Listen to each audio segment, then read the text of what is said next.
एक बार चांदनी रात में रहस्य और छाया से घिरे घने जंगल में स्पैरो और रॉबिन नाम के दो छोटे पक्षी रहते थे। वे अविभाज्य साथी थे, सुबह से शाम तक अपने जीवन के हर पल को एक साथ साझा करते थे। एक भयानक शाम, जैसे ही पेड़ों के बीच धुंध छाने लगी, स्पैरो और रॉबिन ने खुद को जंगल के बीचों बीच खोया हुआ पाया। अपने घर का रास्ता खोजने की उनकी उन्मत्त कोशिशों के बावजूद घने पत्ते उनके खिलाफ साजिश रचते दिख रहे थे। उनके हर कदम के साथ वे मुड़ रहे थे। जैसे ही अंधेरे ने जंगल को दमघोंटू दबादे की तरह घेर लिया, स्पैरो और रॉबिन कटीले पेड़ों के बीच छिपी एक जीर्ण झोपड़ी पर जा गिरे। यह अकेला और अशुभ खड़ा था। इसकी खिड़कियां ऊपर की ओर थीं और इसकी छत समय के बोझ से झुक रही थी। डरे हुए लेकिन आश्रय के लिए बेताब, दोनों पक्षी सावधानी से उस जर्जर कुटिया के पास पहुंचे। घबराहट के साथ उन्होंने चरमराते दरवाजे को धक्का दिया और अंदर चले गए। बाहरी हिस्से की तरह भीतरी भाग भी उतना ही उजाड़ था। हर कोने पर मकड़ी के जाले चिपके हुए थे और हवा में सड़न की गंध फैल रही थी। लेकिन आश्रय पाने की उनकी राहत अल्पकालिक थी, क्योंकि जब वे अंधेरे में एक साथ बैठे थे तो उन्होंने खाली कमरों से एक धीमी भयावह फुसफुसाहट सुनी।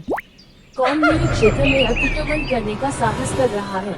आवाज फुसफुसाई, जिससे उनकी रीढ़ में सिहरन दौड़ गई। डर से कांपते हुए स्पैरो और रॉबिन एक दूसरे के करीब आ गए। उनके दिल दहशत से धड़कने लगे। अचानक छाया से एक आकृति उभरी, अंधेरे में लिपटी एक मुड़ी हुई आकृति। ये जंगल की चुड़ैल थी। एक दुष्ट प्राणी के बारे में अफवाह थी कि वह खोए हुए लोगों की आत्माओं का दावत करती है। अपनी गहरी निगाहें उन पर टिकाकर चुड़ैल खुशी से चिल्लाई, आह, मेरे जंगल में दो छोटे पक्षी खो गए। वह चिल्लाई, उसकी आवाज में द्वेष टपक रहा था। कितना आनंददायक, मैं तुम्हें सदैव के लिए अपना कैदी बना लूंगा। स्पैरो और रॉबिन डायन की क्रूर हंसी के आगे कांपने लगे। उन्हें पता था कि उनकी किस्मत तय हो चुकी है। लेकिन जैसे ही निराशा ने उन्हें खत्म करने की धमकी दी, अंधेरे में आशा की एक किरण दिखाई दी। अपने डर की गहराई से उन्हें चुड़ैल के दुष्ट इरादों को चुनौती देने की ताकत मिली। अपने पंखों की जोरदार फड़फड़ाहट के साथ स्पैरो और रॉबिन चांदनी आकाश की ओर उड़ गए। उनकी आत्माएं चुड़ैल के अभिशाप से टूटी नहीं थी।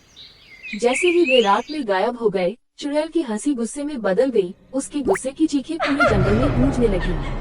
और इस तरह स्पैरो और रॉबिन जंगल की चुड़ैल के चंगुल से बच निकले। जैसे जैसे वे अंधेरे से आगे बढ़े, उनका बंधन पहले से कहीं अधिक मजबूत हो गया।